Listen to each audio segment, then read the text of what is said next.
Halo YouTube, Assalamualaikum warahmatullahi wabarakatuh. Kali ini kita akan jalan-jalan, bukan jalan-jalan sih. Kebetulan kita mau lihat mobil. Lihat mobil untuk mobil ini lagi drop akinya, loyo. Nah, baru-baru ini juga ada kejadian ya, kejadian kecelakaan yang dialami oleh artis kita, Vanessa Angel, yang mana beliau meninggal. Kita doakan saja supaya beliau diampuni dosa-dosanya beserta suaminya dan keluarganya diberikan ketabahan supaya lebih kuat lagi, dan itu menjadikan pelajaran buat kita bahwa setiap mengendara itu harus memperhatikan beberapa faktor ya, tentunya faktor keselamatan yang mana yang harus kita lakukan dulu, kita jalani dulu, terutama yang pertama adalah safety belt. Nah, seperti ini, safety belt kita pasang dulu, karena di kejadian tersebut kelihatan kalau Vanessa Angel terpelanting keluar dari kendaraan karena tidak memakai safety belt, karena dianggap yang memakai safety belt itu depan dulu. Sebenarnya yang belakang juga perlu, penting, karena kita nggak tahu apa yang akan terjadi di depan kita ya, terutama saat kita mengendara. Itu betul-betul harus diperhatikan tingkat keselamatan. Di samping itu kondisi kita juga harus fit. Nah, saya akan memberikan beberapa faktor penyebab dari kecelakaan ya. Ada faktor eksternal dan internal. Yang paling banyak adalah faktor internal itu sendiri, baik dari pengemudi bahkan kendaraannya sendiri ya. Itu jadi satu faktor internal. Jadi karena driver dan kendaraan itu satu kesatuan setelah kendaraan itu berjalan. Karena apa? Karena mobil nggak akan bisa berjalan tanpa adanya kendali dari driver ya, kecuali mobil yang bisa dikendalikan oleh robotik atau komputer. Nah, kalau masih dikendalikan oleh driver, maka mobil dan driver merupakan satu kesatuan penting. Nah, faktor eksternalnya adalah alam dan lain-lain. Jadi akan saya jelaskan faktor-faktor apa aja jadi penyebabnya. Tonton terus video ini di channel Surya Panca. Jangan lupa subscribe, like, dan komen. Terima kasih.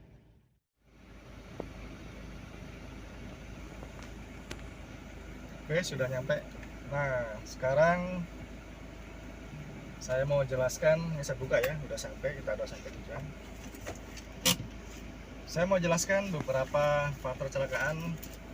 Udah saya rangkum. Di antaranya yang seperti saya katakan tadi, ada faktor eksternal, ada faktor internal. Faktor eksternal yang pertama adalah cuaca. Jadi cuaca ini sangat berpengaruh juga pada keselamatan, karena bisa mengganggu kestabilan kendaraan, seperti saat melintasi genangan air. Terus arah angin, itu kecepatan angin juga sangat berpengaruh ya, dan juga mengganggu pandangan apabila adanya kabut atau hujan yang sangat lebat ya. Karena apa? Karena di saat kecepatan tinggi itu di tol itu sangat berbahaya ya, apalagi kondisi cuaca yang sangat ekstrim, hujan keras, terus banjir, tolnya tergenang air, itu berbahaya. Jadi kecepatan yang diizinkan di tol adalah 80 sampai 100 km per jam. Di bawah 80 nggak boleh karena terlalu pelan. Di atas 100 sangat berisiko ya. Risiko keselamatan apabila terjadi kecelakaan seperti yang dialami oleh Vanessa Angel dan suaminya. Yang kedua, faktor eksternal kedua adalah kondisi jalan. Kondisi jalan yang landai itu dalam kecepatan tinggi juga berbahaya. Artinya jalan itu jangan pernah percaya kondisi jalan itu mulus terus, apalagi di tol ya, karena struktur jalan itu akan berubah-ubah karena bisa membuat jumpy bump ya. Mobil itu bisa loncat atau kehilangan kendali seketika atau seterusnya kalau kestabilan mobil tidak begitu bagus ya. Apalagi ada turbulensi, itu bisa menjadikan situasi menjadi semakin nggak bagus ya. Yang ketiga ada genangan air. Genangan air di sini, apalagi di tol itu peresapan airnya sangat kurang ya. Karena terkadang tol itu untuk drainasenya terkadang itu masih ada air yang menggenang di permukaan aspal atau di cor aspalnya ya. Itu bisa berbahaya apabila ada genangan air di atas tol. Itu bisa menyebabkan aquaplaning yang menyebabkan grip ban itu hilang. Jadi apalagi kita mau mengerem mendadak itu berbahaya kalau ada genangan air. Jangan pernah mengerem mendadak kalau ada genangan air. Kurangilah kecepatan sebelum melewati genangan air seperti itu. Nah, jadi itu yang menyebabkan beberapa faktor juga ya, dari faktor eksternal. Yang keempat, hewan liar. Hewan liar ini sangat berbahaya juga karena banyak juga jalan yang melintasi hutan ya, atau tol-tol yang melintasi hutan atau persawahan. Itu bisa jadi kayak sapi, kucing, anjing, kambing itu bisa masuk ke badan jalan. Nah, hewan-hewan tersebut itu bisa membahayakan kendaraan. Jadi kalau misalnya kendaraan yang berbahaya adalah sapi ya. Kalau menurut saya sapi yang bentuk badannya sangat besar, itu mobil bisa rusak. Bahkan kita juga bisa menyebabkan kecelakaan yang besar. Meskipun dia sapi ya, empuk, tapi itu dia bobotnya berat. Jadi sama dengan menghantam tembok dengan kecepatan tertentu. Tapi kalau kita menabrak anjing atau kucing, jangan pernah mengerem mendadak seketika ya, itu nanti bisa menghilangkan kendali. Atau menghindari kucing misalnya, kebanyakan orang berpikiran menghindari kucing. Nah, kucing itu hewan itu ya, pada dasarnya memang tidak punya akal pikiran, dia nggak tahu itu berbahaya apa enggak. Jadi jangan pernah menghindari kucing terus, atau menghindari hewan yang sekiranya itu ditabrak mobil masih dalam kondisi aman. Artinya kita jalan terus tiba-tiba ada kucing lari melintas, kita mengerem banting kanan atau banting kiri yang menyebabkan mobil kita yang atau kendaraan kita yang celaka. Kita membawa nyawa kita sendiri, nyawa penumpang yang kita bawa. Kucing itu sebenarnya bukan hewan keramat. Ini kebanyakan kalau saya bilang ini kucing ya. Kucing bukan hewan keramat, tapi ada kucing yang keramat. Jadi tidak semua kucing keramat. Kalau kucing keramat itu dia jarang keluar ya, jarang di pinggir jalan itu jarang. Itu kalau kucing keramat itu ada tanduknya. Jadi seperti itu. Itu yang perlu kita jangan pernah mengorbankan nyawa kita hanya seekor binatang. Lebih baik binatang itu ketabrak daripada kita yang berbahaya, karena banyak juga video-video di YouTube itu dia menghindari menjaga keselamatan hewan, tapi ternyata dia berhenti di tengah tol, di tol kecepatan tinggi. Jadi akhirnya apa? Terjadi tabrakan beruntun. Bahkan saat ada yang keluar dia kehantam, ketabrak, mati. Jadi kalau saya cukup hindari, jangan berhenti, hindari jalan aja. Jadi itu berbahaya untuk diri kita sendiri dan orang lain. Jadi tidak boleh berhenti di tol, di tengah tol secara mendadak, atau berhenti meskipun kita pelan ya. Itu di belakang itu kendaraan masih kencang semua, jadi dia nggak berpikir mobil itu berhenti atau enggak. Jadi kita harus betul-betul betul-betul berpikir keselamatan. Di belakang kita ada kecepatan tinggi, begitu pula dengan mengerem mendadak. Nah, itu faktor eksternal. Faktor internal ini paling banyak faktor internal ya. Yang pertama adalah manuver mendadak. Nah, seperti tadi manuver mendadak karena kaget menghindari ada jalan jelek, lubang, ada kendaraan lain yang nyelonong ya, orang yang menyeberang, apalagi hewan seperti kucing.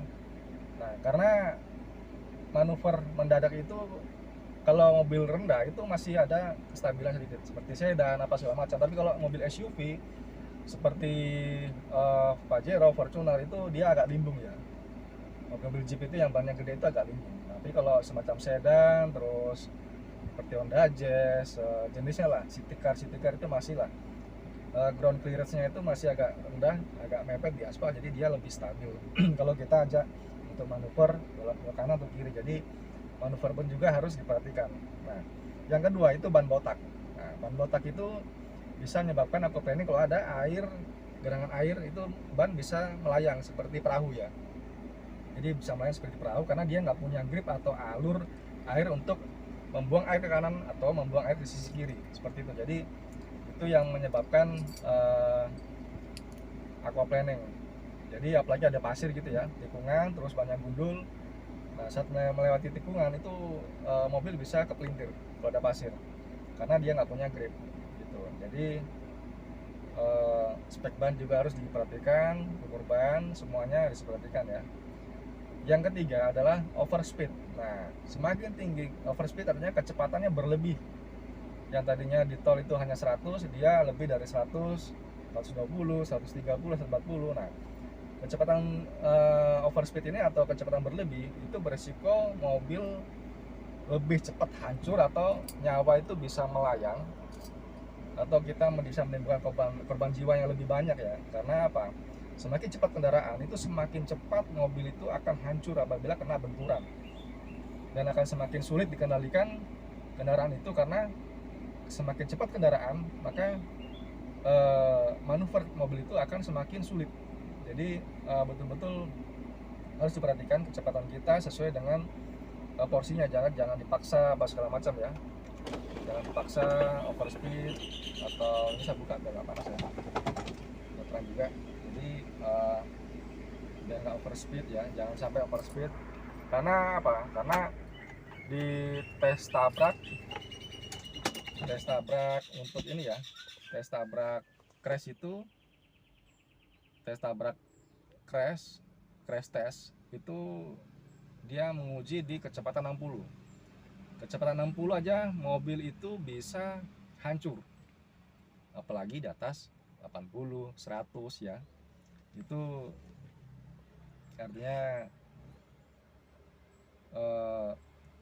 sangat berisiko kalau kita overspeed. Makanya di tol itu harus hati-hati juga ya. Apalagi ada arah mata angin yang betul-betul bisa membuat turbulensi di situ. Nah, terus yang keempat adalah jarak aman. Jadi faktor internal yang keempat adalah jarak aman. Jarak aman kita untuk kendaraan yang di depan ya. Kendaraan di depan itu harus kita pikirkan baik-baik, jangan terlalu dekat dengan kendaraan di depan karena kendaraan di depan itu bisa berhenti secara mendadak ya.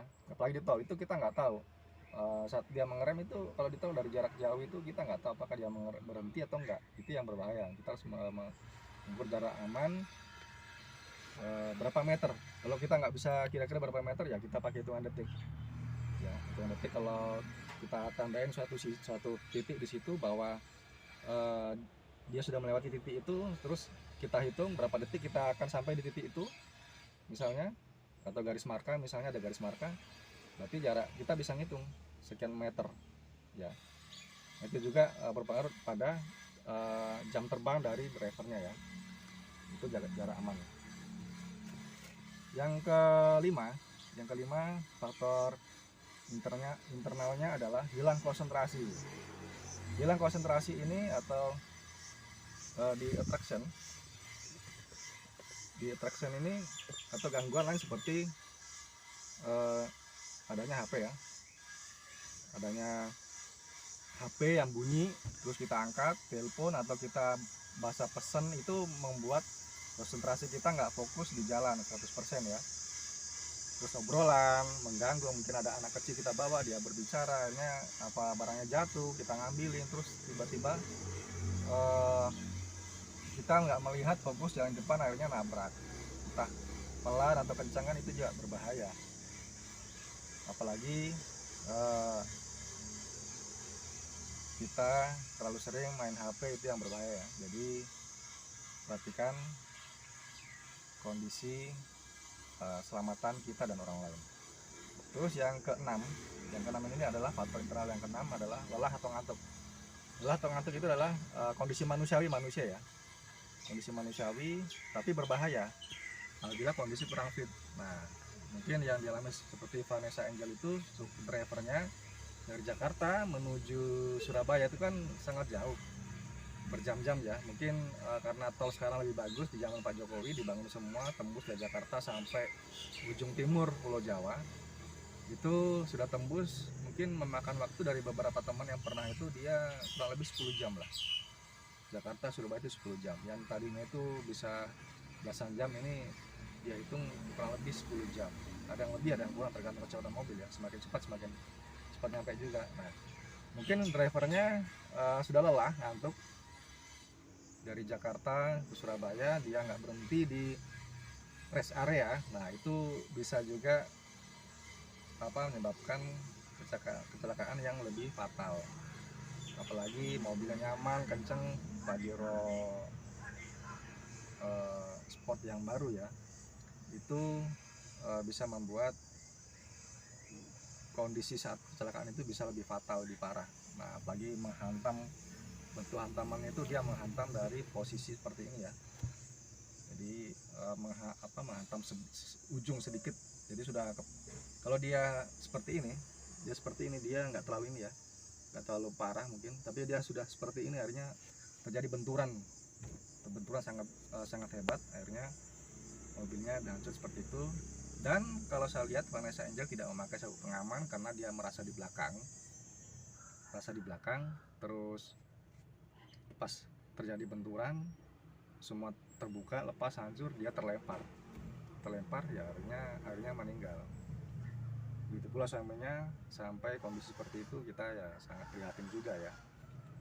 Kita berdoa juga jangan sampai kita mengalami hal serupa ketika kita saat mengemudi. Terus yang menyebabkan juga dari gampang ngantuk itu adalah kondisi jalan yang lurus di tol, terus desiran angin, suara musik yang monoton, yang slow itu bisa bikin ngantuk.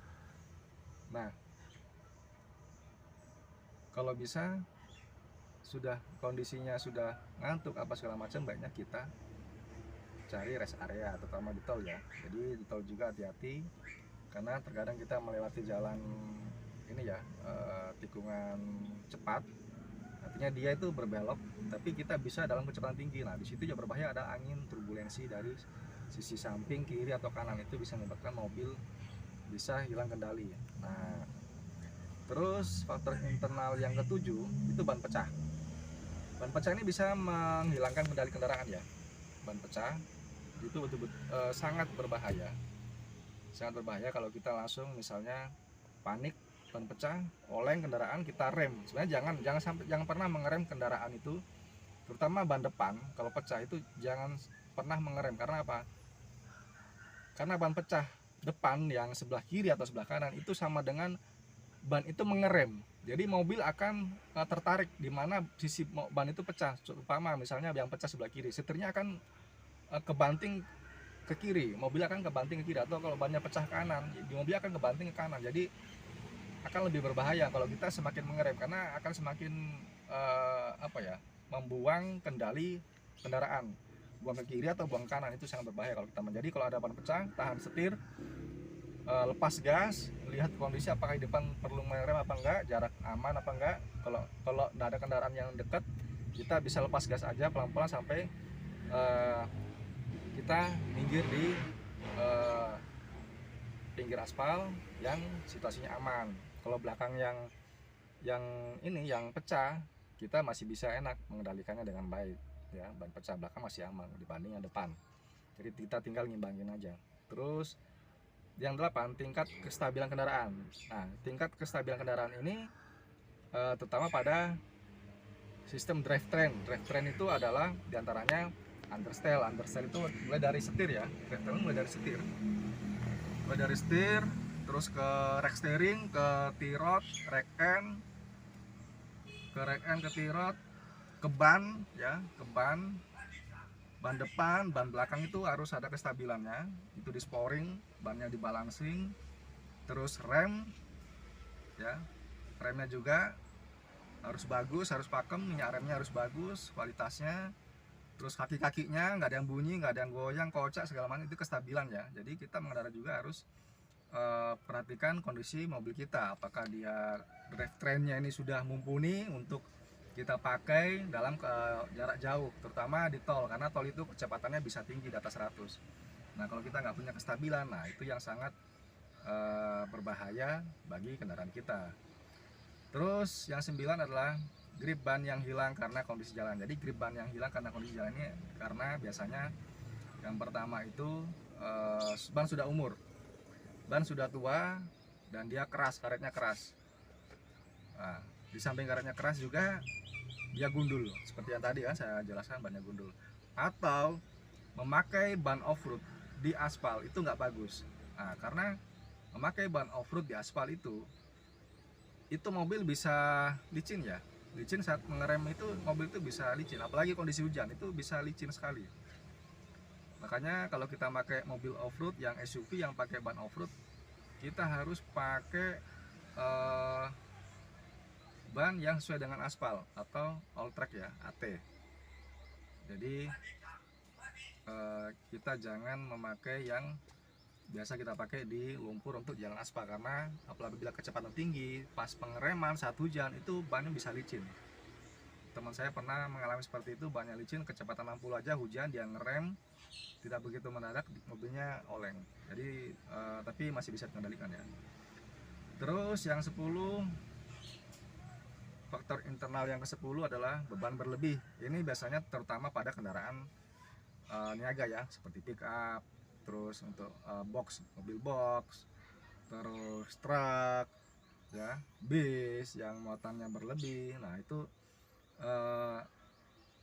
beban kondisi seperti itu yang membuat kendaraan ini susah diajak berkendara dengan baik. Jadi kita harus pandai-pandai, kalau berlebih muatan, tanjakan kurang, tidak kuat, bisa mundur. Terus turunan, remnya tidak kuat, bisa blong, nabrak. Terus karena beban berlebih, jalan miring, dia terbalik. Ya seperti itu. Jadi kita perhatikan kendaraan kita muatannya berlebih apa enggak.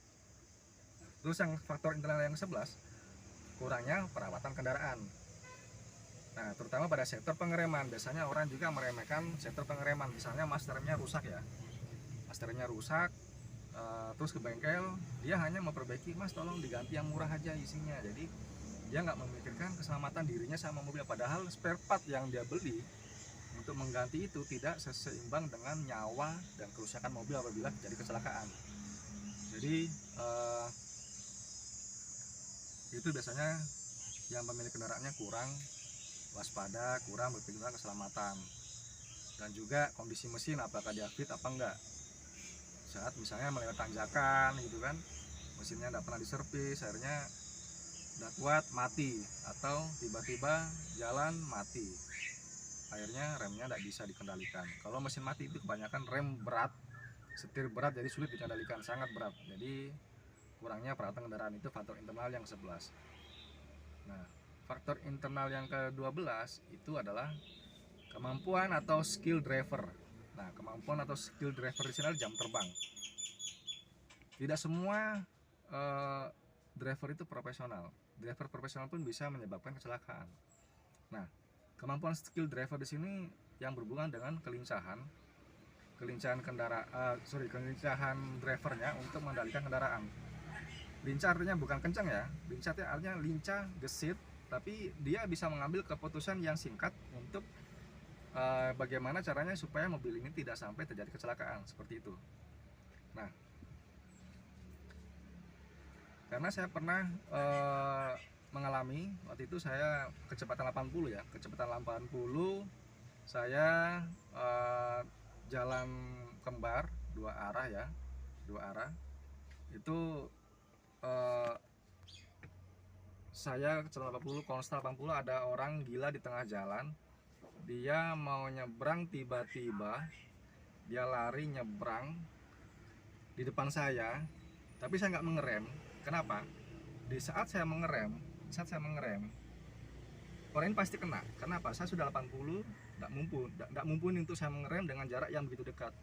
Akhirnya saya mengambil keputusan untuk saya gas, tancap gasnya, saya gas lebih kenceng lagi supaya saya lebih cepat mengambil dia menghindar. Untuk menghindar, saya berbelok kiri menghindar dia lari untuk nyebrang, tapi saya oleng.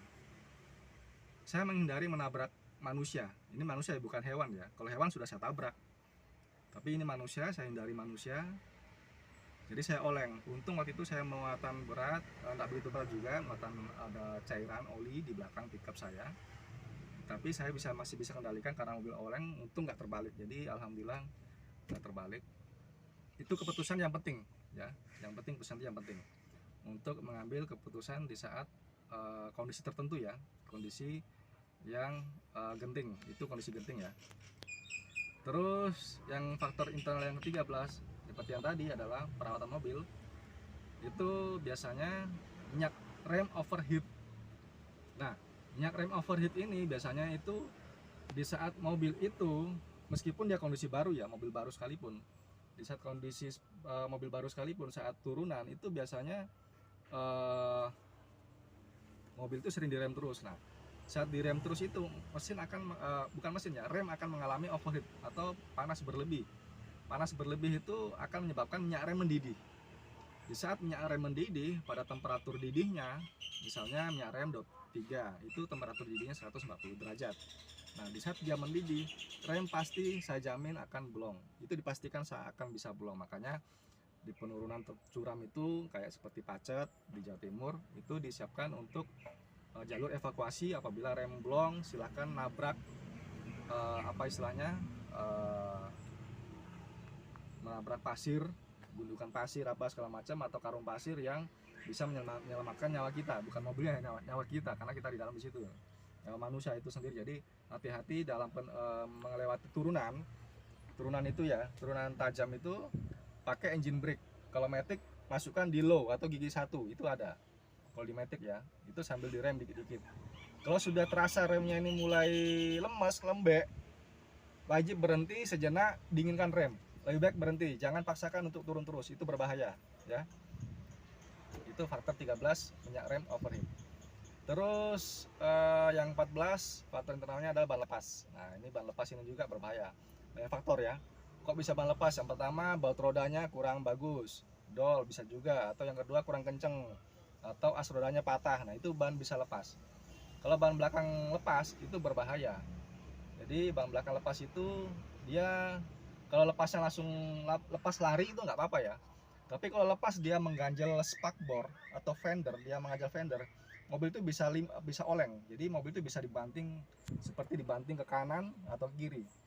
Kalau bannya lepas yang kanan, dia akan terbanting ke kanan. Kalau bannya lepas kiri, dia akan terbanting ke kiri. Seperti itu ya. Jadi ban lepas itu berbahaya juga. Tapi lihat situasi dia, apakah dia mengganjal kendaraan atau tidak. Nah, kalau lepas yang di depan, biasanya itu nggak terlalu berbahaya sebenarnya. Hanya kita butuh waktu untuk jarak, tapi jarang yang dilepas di depan ya, jarang. Kalau nggak bautnya itu tidak kencang. Yang kebanyakan di belakang ya, saya temukan pasti asnya patah apa segala macam. Kalau ban yang lepas di depan itu masih bisa dikendalikan. Karena apa? Karena saat kaki-kakinya menyentuh aspal itu masih licin ya. Beda dengan ban kempes, itu lain. Ban kempes pelan dan ban kempes tiba-tiba meledak pecah itu berbahaya. Tapi kalau ini patah lepas as, kita masih bisa kendalikan sedikit dengan satu ban. Itu kita arahkan mobil kemana. Nah, yang satunya dia bisa bisa slip atau licin ya, bergesek di aspal. Tapi kita harus hati-hati. Itu dia bisa menyebabkan kecelakaan lebih fatal kalau bannya lepas. Terus faktor internal ke-15, rem mendadak. Rem mendadak ini berbahaya kalau kita tiba-tiba mendadak karena ada mungkin yang seperti hewan atau kendaraan menyolong, itu yang berbahaya. Karena di belakang ini bisa tidak tahu kalau kita mengerem mendadak, akhirnya terjadi kecelakaan beruntun. Nah, apalagi rem mendadak itu kalau ada yang nyebrang nyolong, kita panik kan, kita ngerem mendadak. Nah, seperti itu. Jadi rem mendadak juga berbahaya. Terus 16, ugal-ugalan di jalan itu paling banyak sering kejadian. Contoh bis-bis, ugal-ugalan, truk-truk. Terus seperti sekarang zamannya untuk bikin TikTok apa segala macam, sampai berhentiin bis truk atau bis yang disuruh berlenggak-lenggok ya, itu sangat berbahaya seperti itu. Jadi karena di jalan itu terkadang juga kalau kita ugal-ugalan itu hawa nafsu kita tidak mau disaingi oleh orang lain misalnya kan, kecepatan kendaraan kita, skill kita itu terkadang seperti itu ugal-ugalan. Jadi kebanyakan juga banyak yang terjadi karena ugal-ugalan terjadi kecelakaan di jalanan. Terus faktor internal yang ke-17 itu melanggar rambu lalu lintas. Nah, banyak ya pengendara yang tidak sabaran, dia nyelonong lampu merah, waktunya merah dia nyelonong, udah merah dia masih nyelonong, akhirnya ketabrak lah. Itu paling sering sekali menyalahi rambu-rambu lalu lintas. Dan juga kita kurang sabar dan kurang paham tentang rambu-rambu lalu lintas. Jadi harusnya memang kita perhatikan kendaraan kita, rambu-rambunya harus kita patuhi seperti itu. Nah, terutama kita juga hati-hati dengan emak-emak ya. Biasanya emak-emak itu kita jangan terlalu pede dengan gaya emak-emak berkendara. Kita harus hati-hati. Banyak kan juga seperti itu. Jadi kita pede di belakang, emak-emaknya rating kiri, pikirnya rating kiri, ternyata dia belok kanan. Hati-hati sama emak-emak juga ya. Nah, mungkin itu yang perlu saya sampaikan. Penyebab kecelakaan yang bisa menyebabkan korban jiwa seperti Vanessa Angel dan suaminya. Jadi mungkin bisa menjadikan pelajaran buat kita semuanya untuk lebih berhati-hati di jalan saat kita berkendara, baik mobil, motor ataupun bersepeda. Semuanya adalah menyangkut nyawa. Beda lagi kalau dalam dunia balap ya, dunia balap mobil itu berbeda karena dia sudah dilengkapi dengan perlengkapan keamanan safety yang sangat tinggi. Oke YouTube, terima kasih sudah menyaksikan video ini, semoga bermanfaat. Jangan lupa like, subscribe, dan komennya. Cukup sekian, assalamualaikum warahmatullahi wabarakatuh.